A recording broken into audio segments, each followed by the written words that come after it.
when you're in darkness, you don't know you're in darkness. It's not like the enemy is going to come and tell you, listen, you're in darkness. You know, he wants you there. He wants to keep you there until your very last day, when you're going to realize, wow, I was serving the devil this whole time. Because there are people serving the devil unknowingly. Unknowingly. You know, when I was part of this whole Sangoma world, I was serving the devil unknowingly. Yes. You know, and I thought, I'm going to be this healer. I was honored. You know, my ancestors have chosen me, all this, which was complete garbage, you know. And I feel so bad. I feel so bad for the children of the Lord, but I hope that they will hear my message today, you know. And I just want to explain something. Thank you, Holy Spirit.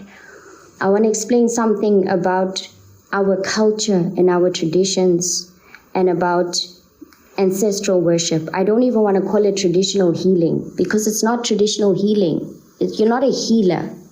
You're a witch. You just don't know it. Do you understand? There are people that know that they are doing this. There are traditional healers that know that they are not traditional healers. And then there are those that are in the dark that truly believe that they're going to heal and save the nation and all that stuff. When you are young, you remember there's a fight between two kingdoms. There's the kingdom of light and there's the kingdom of darkness. So just as God has angels, Satan has his army, which are the fallen angels. You know, it is all of these spirits that he works with, because he can't be everywhere. Satan can't be everywhere. He's not like God. You know, God is here, but God is also in China. God is in America. But Satan cannot do that. You know, if he's here right now, but his agents are dispersed out there. You understand? So when you are born, there are monitoring spirits, there are familiar spirits, you know, that are designated to this child. So you are born, and then Satan brings his troop, and that will be the familiar spirits that will guard you. You understand? So when you go to these spiritists and you go to these mediums and you go to these other sources that are not Jesus, they will prophesy the truth. They will prophesy the truth, because there is spirits guarding you and monitoring you. They know your every movement. They know what you do. They know who you do it with. They know you. They are guarding you. So, of course, when the lady throws the bones and she says, your life is in a mess, you're in a rut. Yes, indeed, your life is like that, because there are spirits that work and tell her also. She believes that she's prophesying, ancestors work with God. They don't work with God. If ancestors worked with God, and God is holy, are your ancestors holy? Did they die living a holy life? Did they truly? Let us not speak because we love them and we want them to be our ancestors, but did they live a holy life? And does God need assistance from the dead? No. Because the dead know nothing. The dead know nothing. They live their life, and most of the problems they had, they couldn't even solve. You know, this uncle that I had a dream about was not holy. He was not holy. So why was he one of my guardian angels? How is he now working with God? He never knew God. How is he now seated with God and now interceding for me and moving things around for me? It does not make sense. But the children of the Lord will not hear it if they listen to this message with their carnal flesh. With your flesh, you won't hear it. But you need spiritual ears to hear this message, because you want to defend your ancestors, but it's not your ancestors. It is not them. You are communicating with demons, and you are opening the door for demons to come in and reside in you. Remember, a demon does not live in you alone.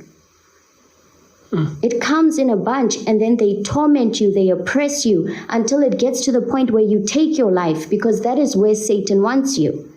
He wants you to die so that you can go burn with him in hell. He's devouring souls. Satan is not in hell. He's here on earth with us, trying to destroy us. because he needs us there with him. He does not want to go down alone. He knows his time has ended. He is defeated. He knows that. But he wants to drag souls with him. He doesn't want to go there alone. He's a coward. Do you understand that? He hates every human being because we're made in the image of God. He hates us. And the ones that he's promised things to, you have been deceived. He hates you. He's giving you those things so that you can hold on to him. But he doesn't love you and he'll never help you. He wants your demise. So back to my point where I was, where it was September. Now it's September. Now I'm questioning my life. Why am I here? What is happening? I believe that the Holy Spirit started to speak to me at that time because I started to feel an immense amount of sadness. You know, I felt like I was mourning my life. You know, I felt like it was the end. I truly did. I felt like I was just, it was done for me. You know, that was that. And I was just a disappointment, not only to my family, but to myself, you know. And I started to pray and pray. And I would pray drunk, you know, before I go to bed. I would ask God, I would say, you know, I don't believe you exist. You know, I truly don't believe you exist. But if you exist, you know, show me, because I don't believe in you anymore. I don't understand what is happening. If you love me, why is my life like this? You know, I prayed that prayer, for 3 days, 3 consecutive nights. On the 3rd night, I went to bed. When I went to bed, my spirit left my body. It ascended up almost to the roof. And that was when I looked down and I thought, I'm dead. That was my first thought. I thought, I'm dead. And lightning speed, things in the spirit don't move how they move now. You see now things, I can give you a book in slow motion, you can take it. In the spirit, things are like magic. It moves like, you know, it's crazy. You know, you can't fathom it. And lightning speed, I was underwater. And you know why God put me underwater? Because I was told that I was going to be a traditional healer, like I said, but now I was going to get Twasa underwater. They had told me that underwater, I'm going to be trained by the man of the water, is how they spoke of him.